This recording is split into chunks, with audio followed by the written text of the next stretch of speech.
sallim ala sayyidina Muhammadin wa ala ali sayyidina Muhammad amma ba'd. Wa qala rabbi shrah li sadri wa yassir li amri wahlul 'uqdatam min lisani yafqahu qawli. Ini ngajeni temen tadi. Lah.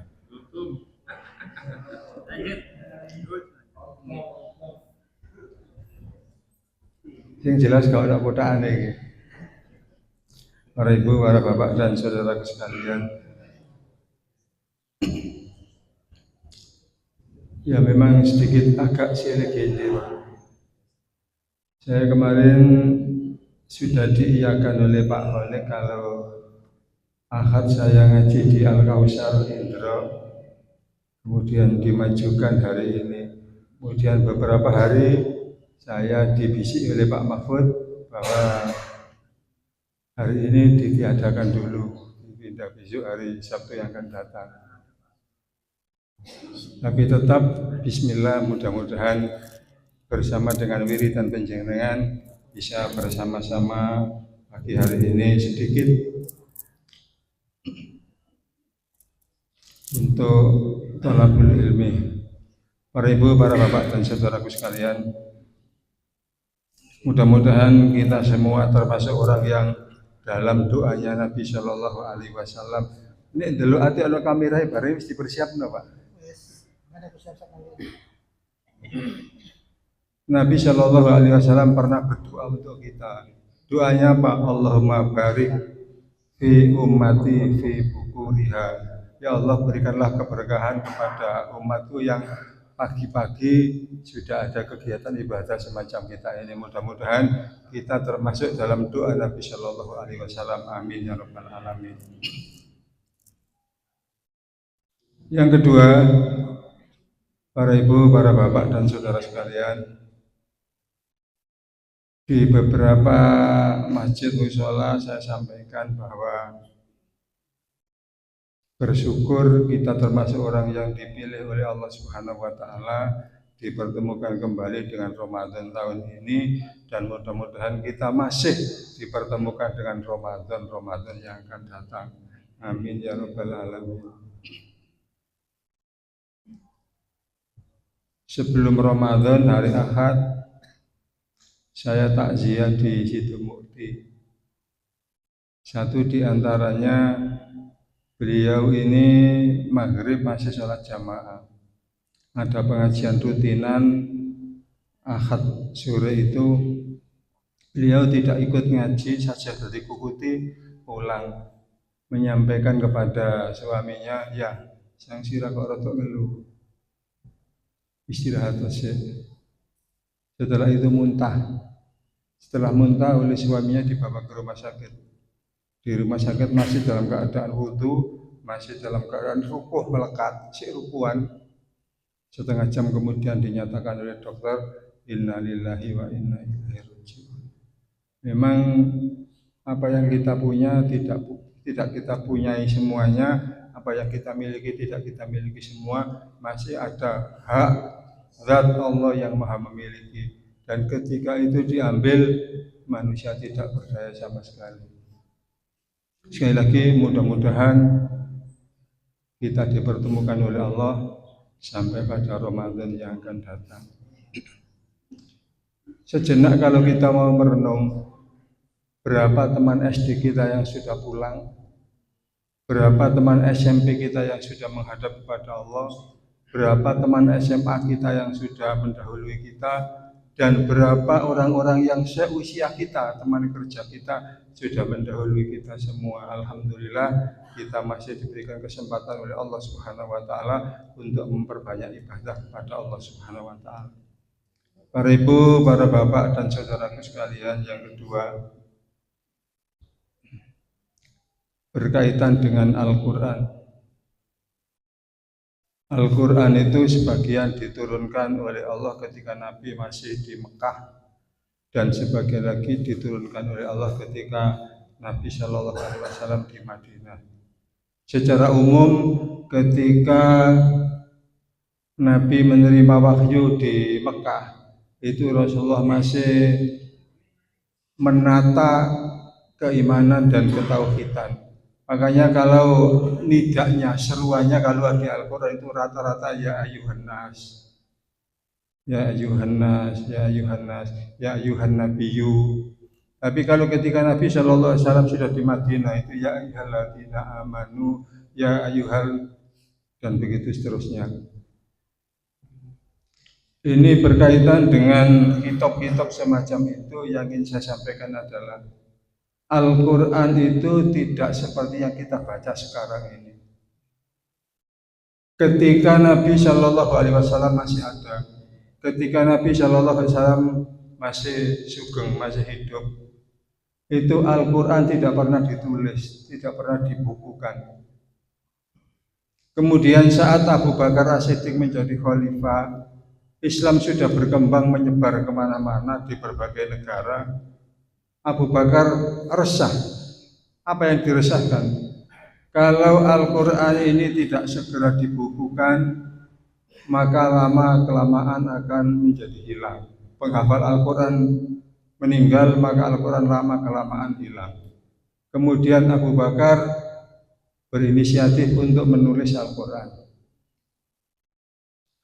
Menurut sejarah Al-Quran dibukukan hanya dalam 4 eksemplar, 4 kitab, 4 Al-Quran. Disebar ke beberapa negara, ke Irak, ke Mesir, ke Yaman, dan lain-lain. Ternyata Al-Quran yang dikirim ke beberapa negara itu, di negaranya itu dibacanya berbeda-beda. Mengapa ya? Memang Al-Quran itu masih dalam bentuk rengget-rengget itu saja, Pak. Tidak ada titik, tidak ada harokat, tidak ada apa-apanya. Sehingga ketika Al-Quran dikirimkan itu dibaca dari berbagai negara itu macam-macam. Akhirnya Al-Quran yang dikirim itu menimbulkan konflik sosial.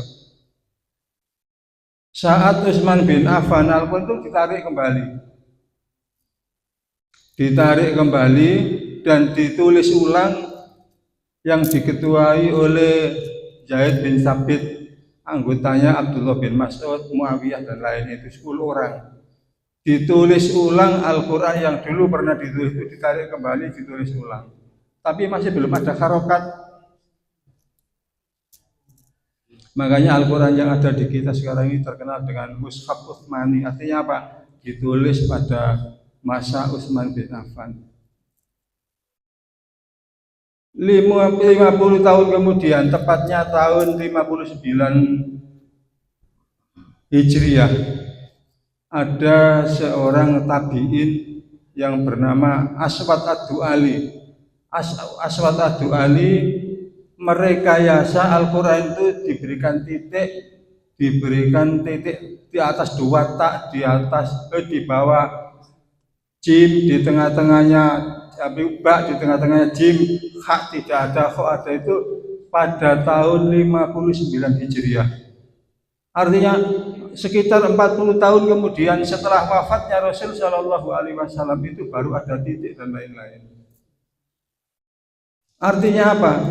Menulis Al-Quran, memberikan titik pada Al-Quran yang dikarang oleh Aswad Ad-Du'ali itu tidak pernah diperintahkan oleh Rasulullah dan tidak pernah disuruh oleh Rasul Shallallahu Alaihi Wasallam, dan itu dilaksanakan oleh seorang tabi'in.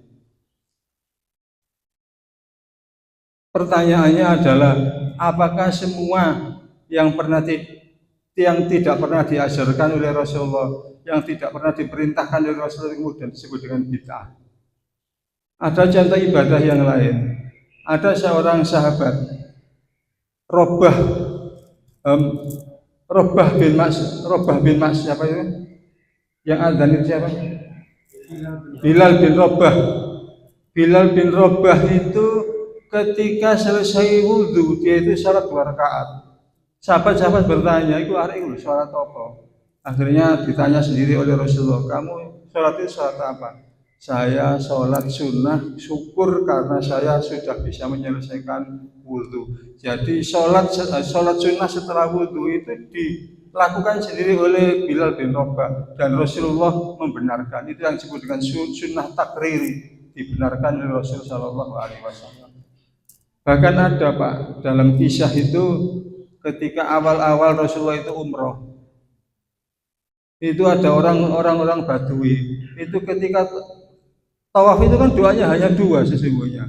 Ketika di rukun Hajar Aswad, subhanallah, alhamdulillah, wala ilaha illallah, terus kemudian doa sakarafi ini, kemudian sampai di rukun Yamani itu Rabbana atina fid dunya hasanah wa fil akhirati hasanah wa qina adzabannar wa adkhilal jannata abrar ya aziz ya ghafar. Kemudian terus lagi pada saat itu ada seorang yang ketika tawaf itu tidak pakai doa karena memang belum paham doanya apa, ya karim ya karim ya karim ya, terus gitu. Kemudian di belakangnya itu kan donga apa kon niku wong tawaf kok ngono, tak kandakno Kanjeng Nabi, padahal Rasul itu di belakangnya. Rasulullah kemudian mendekat, apa kok rame ini loh Pak gitu. Belum kenal, kan itu nabinya belum kenal, ini loh Pak. Wong tawaf nang doanya ya karim ya karim ya karim dibenarkan oleh Rasul sallallahu alaihi wasallam, dan itu bukan bid'ah. Dan itu dibenarkan oleh Rasul Shallallahu Alaihi Wasallam. Karena itu para ibu, para bapak dan saudaraku sekalian, apa yang kita lakukan sekarang ini, contoh misalnya taraweh ya, taraweh kita berapa? Itu sebagian orang menganggap bahwa itu tidak pernah dilakukan Rasul Shallallahu Alaihi Wasallam. Itu yang disebut dengan jami'us sahabi. Taraweh yang kita lakukan sekarang itu adalah yang pertama dilakukan oleh Umar bin Khattab. Dan kalau itu memang sebagai jam usahabi tidak apa-apa, dan itu benar. Karena apa? Ketika Rasul Shallallahu Alaihi Wasallam taraweh yang pertama itu hari pertama taraweh, hari kedua taraweh, Rasul Shallallahu Alaihi Wasallam hari ketiga tidak keluar Pak. Gampangannya buat taraweh buka mbak, tapi Rasul tidak keluar. Kenapa? Karena kalau Rasulullah terus taraweh penuh itu ditakutkan kalau menjadi wajib dan perintah. Dan Rasulullah ketika 8 dia disebut dengan Qiyamul Lail. Taraweh yang kita lakukan seperti sekarang ini itu dilakukan mulai dari Umar bin Khattab, dan itu menjadi perintah raja. Bahkan Umar bin Abdul Aziz, putune Umar bin Khattab, itu melakukan taraweh itu 36 rakaat. Dan itu dibenarkan, tidak apa-apa. Jadi kalau sampai sekarang masih ada yang berbeda dengan kita, tidak apa-apa, tapi kita ada gandolana, yaitu dengan yang disebut dengan jami'us sahabi. Para ibu, para bapak dan saudaraku sekalian, bersama-sama dalam Ramadan ini. Ramadan adalah bulan semua kebaikan, bulan semua kebaikan. Saya agak mundur sedikit, bulan Ramadan itu bulan kompetisi. Kalau kita terjemahkan bebas dalam hadisnya, awal hurrahmah, tanggal 1 sampai tanggal 10 itu awal hurrahmah, dicurahkannya rahmatnya Allah Subhanahu wa taala. Wa ausatuhu maghfirah, tanggal 11 sampai tanggal 20 itu pertengahan. Kalau digambarkan tanggal 1 sampai tanggal 10 itu babaknya babak penyisian. Kalau babak penyisian dalam sebuah kompetisi, pesertanya mesti banyak. Di beberapa langgar masjid musyola diberi tenda, diberi terop. Kamu namanya babak penyisian. Awal hurrahmah wa ausatuhu maghfirah, tanggal 11 sampai tanggal 20 sudah babak semifinal. Kalau babak semifinal berarti pesertanya tambah titik. Kemudian yang terakhir wa akhiruhu itqun minan nar, tanggal 20 sampai malam riyaya itu babak final. Tanggal 1 10 babak penyisian, langgari rame, mulai babak semifinal tambah sepi, tanggal 20 sampai tanggal 21 langgari sepi, mushola sepi, masjid sepi, sing rame pasare, mole, embongi dan lain-lain. Mudah-mudahan yang kita berharap adalah kita semua Ramadan ini masuk sampai pada final akhir Ramadan, malam liburan, monggo kita tingkatkan ibadah kita sehingga pahalanya, hadiahnya adalah itqun minan nar.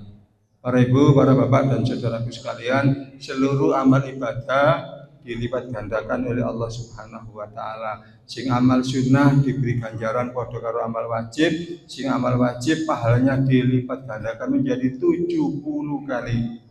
Inilah bulan Ramadan, bulan ampunan Allah Subhanahu wa taala. Jangan sampai Ramadan kita lewat begitu saja.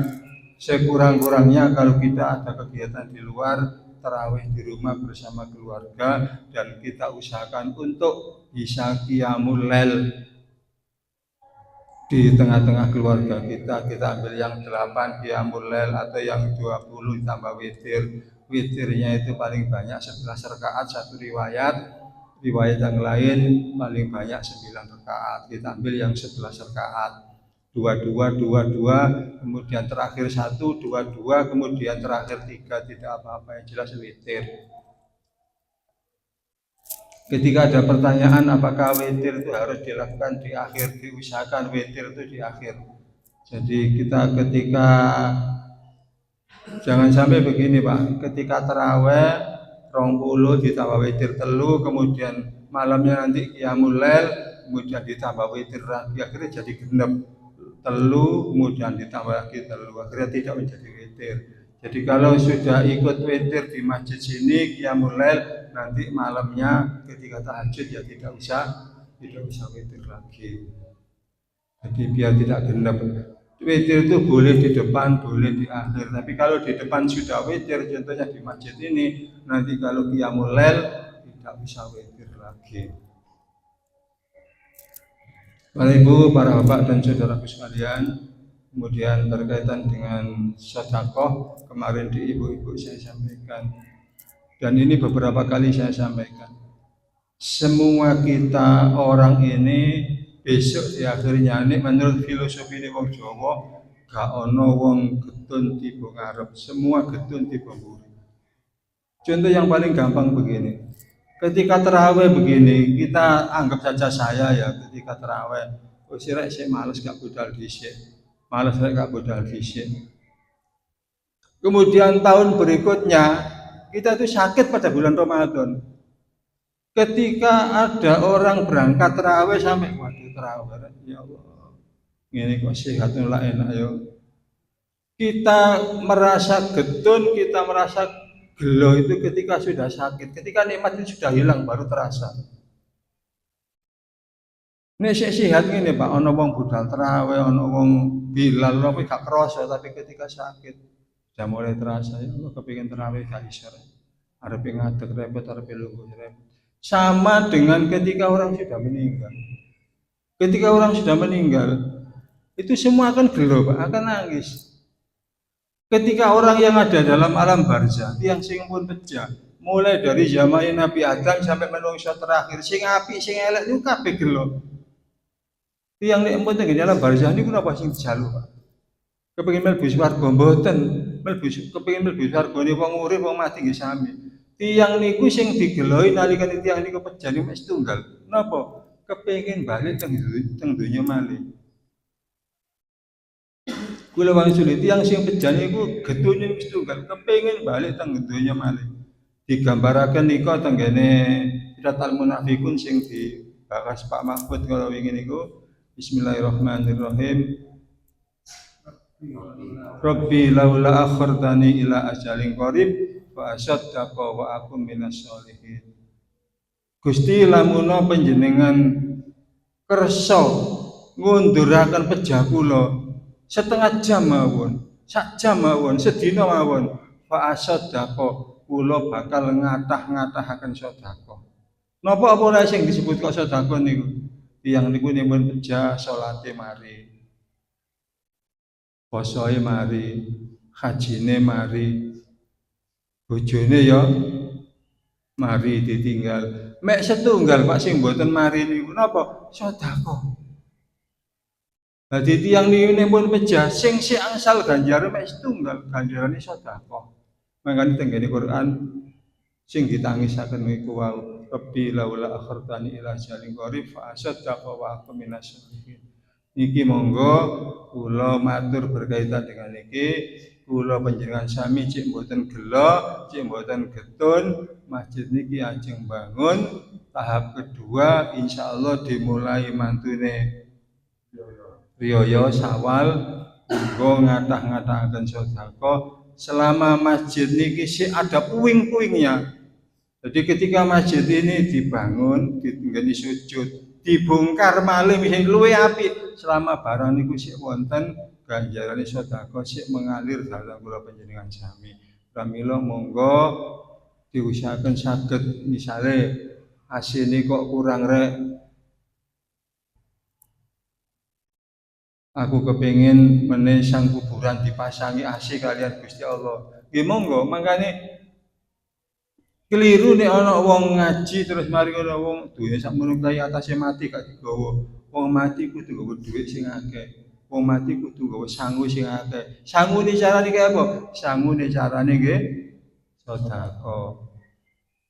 Nak sampean yatim piatu, ayo tak terus nang pondok, tak khatam, tak apalno Al-Qur'an, sampean cek iso meneh dadi wong apik. Selama lare sing panjenengan biayai tenggene pondok ngapalaken Al-Qur'an iki, selama anak ini membaca Quran, panjenengan angsal kiriman ganjarane maca Quran iki. Termasuk nggih tenggene masjid ngeten iki. Pak Hadi masang jam tenggene ngriku. Selama jam itu masih berfungsi dalam kebaikan, maka pahala ganjarannya sedekah niku tetap mengalir. Mangane tenggene Quran Rabbi laula akhartani ila ajalin qarib fa sedekah sing disebut. Jadi kuwi napa boleh kok ngoten? Salate mari, hajine mari, kebaikane sing dilakoni rukuk sujute mari, sing mboten mari niku sedekah. Monggo ngatah-ngatahaken sedekah. Misale budal tarawih sangu, budal subuhan sangu, niku kotak niku disapa. Insyaallah dengan keikhlasan panjenengan sing penting istiqomah. Pernah saya bicara dengan seseorang, Pak. Anak iku 6 sukses kabeh dadi kabeh. Saya ketemu bapaknya ketika Jumatan. Itu resepnya hanya 2 ternyata. Napa? Kula niki salat nggih pas-pasan Pak, anak cilik-cilik golek pangan. Repot pokoknya kula niki tiyang repot. Jalur sing kula lewati niku mek kalih. Napa Pak Haji? Kula niki nomor tunggal birrul walidain, nomor kali sedekah. Ternyata dengan berbakti kepada kedua orang tua dan istiqomah untuk sedekah. Kula sedekah mboten kathah Pak, penggawean kula ngeten. Banting tulang menghidup anak-anak, saya mengambil 2 jalur ini apa birrul walidain dan sedekah. Barangkali ini juga menginspirasi saya bagi yang masih punya ibu, punya bapak, mari kita muliakan beliau-beliau itu. Kalau beliau sudah tidak ada, maka tidak ada kata putus silaturahmi dengan kedua orang tua. Bagaimana caranya? Mendoakan kepada mereka. Mudah-mudahan dengan waktu yang singkat ini, mohon maaf ngajinya gak urut karena memang saya sudah divisi Pak Mahfud untuk pada berikutnya, tapi Pak Khalid terima kasih, tidak apa-apa seadanya. Mudah-mudahan semuanya diberkahi oleh Allah Subhanahu wa taala. Mohon maaf, aku lupa hadza wa astaghfiru. Wassalamualaikum warahmatullahi wabarakatuh. Allahumma